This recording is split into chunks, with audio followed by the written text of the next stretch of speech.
Halo, Haryo di sini. Kali ini kita akan membahas tentang kertas. Mengapa kita akan membahas kertas? Karena kita membahas salah satu emiten penghasil kertas. Kalau kamu tahu kertas merek Sinar Dunia, ya ini adalah salah satu emiten penghasil kertas Sinar Dunia.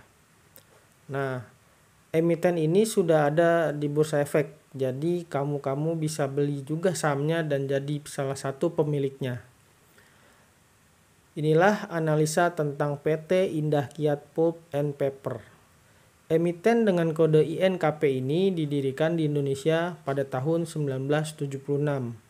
Perusahaan ini melantai di bursa sudah cukup lama, sejak tahun 1990.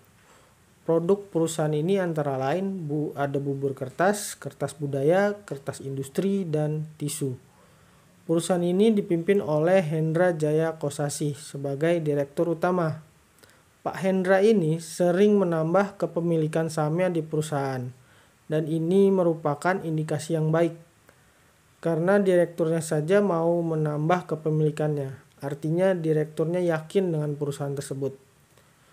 Merek-merek yang dimiliki oleh perusahaan ini antara lain seperti yang sudah disebutkan di awal, yaitu Sinar Dunia, ada Bionatura, ada Paperline, dan Kokoru.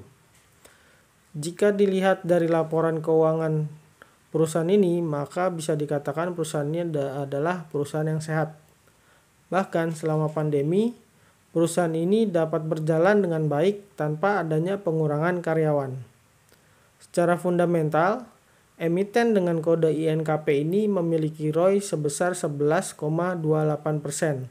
Dan nilai ROI sebesar itu menandakan perusahaan ini sangat baik dalam menghasilkan keuntungan.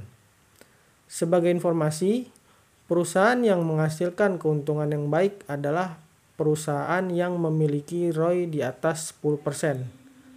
ROI itu sendiri dapat didefinisikan sebagai rasio yang mengukur tingkat pengembalian investasi, atau dengan kata lain mengukur efisiensi investasi. Semakin besar ROI suatu perusahaan akan semakin baik. Rasio berikutnya adalah rasio utang. Rasio utang ini yang saya gunakan adalah rasio DER atau Debt Equity Ratio.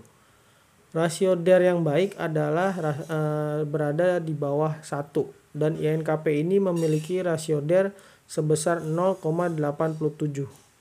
Semakin rendah rasio DER suatu perusahaan, semakin kecil pula hutangnya.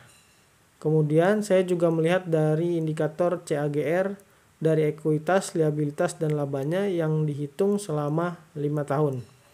CAGR ekuitas dari INKP adalah 10,3, sedangkan labanya memiliki CAGR sebesar 5,87.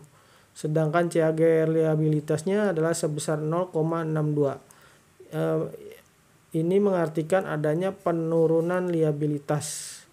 Dan secara historis dari sisi pendapatan dan labanya juga cukup baik karena selalu positif selama 5 tahun terakhir. Kemudian kepemilikan saham yang dimiliki oleh publik juga berada di bawah 50%. Jika dilihat dari nilai valuasinya pun cukup murah atau di bawah harga wajar. Karena berdasarkan laporan keuangan kuartal 3 tahun 2021, harga wajar perusahaan ini adalah 13.555 per lembar saham. Baik, itulah tadi analisa fundamental dari NKP. Jangan ragu untuk komen. Apalagi jika kamu ingin bertanya atau usul ide tentang konten berikutnya, bisa komen di bawah. Sampai jumpa.